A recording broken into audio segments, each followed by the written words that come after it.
grands, comme vautours de Ripel ou encore vautours fauves, en passant par des espèces, on va dire, de taille moyenne, comme par exemple ce vautour à dos blanc, ou encore deux vautours à tête blanche qui sont partis côté ciel alsacien. Alors bien évidemment, si l'un de nos oiseaux venait à se poser à côté de vous, n'essayez ni de le toucher ni de le caresser, il le prendrait tout simplement comme une agression et donc viendrait à se défendre.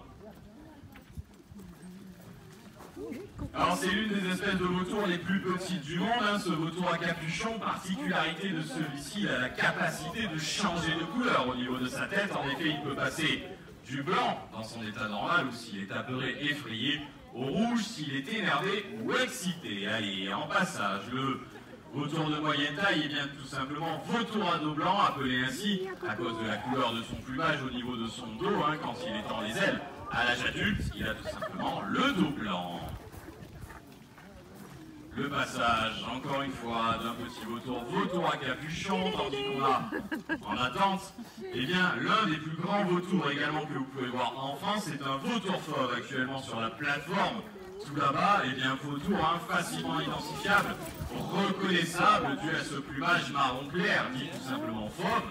Vous pouvez le voir en Afrique, mais surtout en France, notamment dans les Pyrénées ou encore dans les Alpes, ou même dans les gorges du Verdon, où il a été réintroduit il y a quelques dizaines d'années, et où aujourd'hui une population d'une cinquantaine, soixantaine d'individus y évolue paisiblement. Allez, on commence d'ailleurs à se décaler au côté, du côté de la boutique, pour que vous puissiez tous profiter de ce vol à basse altitude. Allez, ce petit vautour noir et blanc qui vient juste d'arriver au niveau du mur d'enceinte, c'est un vautour palmiste assez particulier. En effet, c'est la seule espèce de vautour à pouvoir tout simplement se nourrir de fruits en période de disette. Tandis qu'on a un vautour à tête blanche qui est avec le deuxième individu qui est juste là, qui vont repartir tranquillement au niveau du ciel alsacien. Ce sont des vautours d'expérience, c'est d'ailleurs pour cela, entre guillemets, qu'ils prennent le large. Le passage du vautour palmiste, mais également de ce plus grand vautour, ici, vautour de Rupert, facilement reconnaissable avec ce plumage noir, tacheté, moucheté de blanc. D'ailleurs, c'est lui qui a le record ultime d'altitude atteinte. En effet, on a retrouvé un individu à 11 000 mètres d'altitude. Ce sont généralement les avions long courrier qui traversent les continents, mais également les océans que l'on retrouve tout là-haut. Allez, d'ailleurs, on va pouvoir commencer à rentrer nos vautours à leur emplacement. On va laisser le soin à nos dresseurs, tout simplement, de les rentrer individuellement.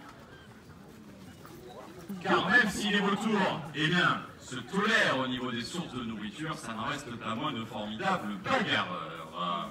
Tandis qu'on a toujours nos deux vautours à tête blanche qui sont côté ciel alsacien, côté nord-est, l'un est déjà en retour.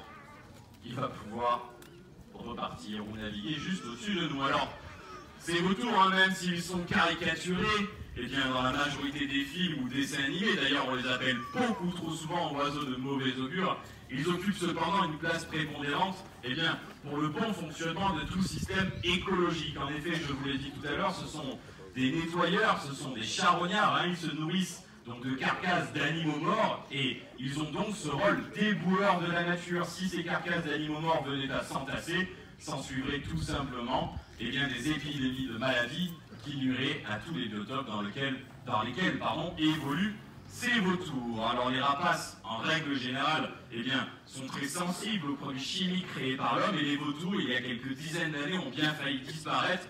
En effet, ils ont été empoisonnés malgré eux, et c'est environ 90% de la population mondiale des vautours qui a quasiment été éradiquée. Alors bien évidemment, grâce au centre de reproduction, celui de la volerie des aigles, et comme partout dans le monde, et surtout grâce au centre de réintroduction, nous avons été à même de restabiliser dans leur milieu naturel ces populations de vautours. Alors même si leur effectif continue, entre guillemets, d'évoluer et donc de grandir, ces populations de grandir, les vautours n'en restent pas moins, bien évidemment, des rapaces encore trop